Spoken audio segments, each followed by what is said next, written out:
Et on débute donc ce journal avec cette question. Avec la hausse du carburant à cause de la guerre en Iran, est-il plus intéressant d'investir dans une voiture électrique à Marseille? Le prix de l'électricité est en effet moins cher que l'essence, mais est-on assez doté de bornes de recharge pour circuler librement? Élément de réponse avec Francesco Carvelli.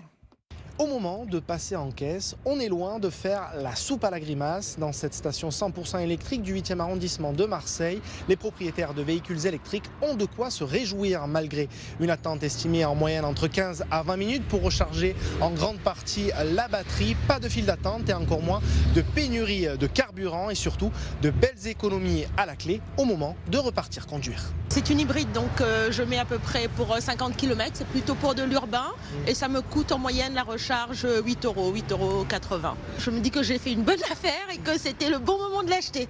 Par rapport à l'essence, c'est sûr que je fais des économies, ça c'est sûr. Parce que l'essence, j'en faisais plus. Et je paye à peu près entre 15 et 20 euros un plein.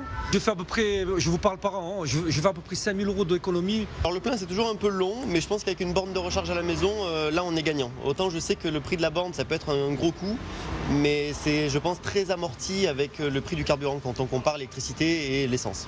Sachez que le prix d'une recharge varie en fonction du type d'alimentation du véhicule, mais aussi de la souscription ou non à un abonnement. Selon le fournisseur Engie, le coût de l'électricité est stable pour les prochains mois.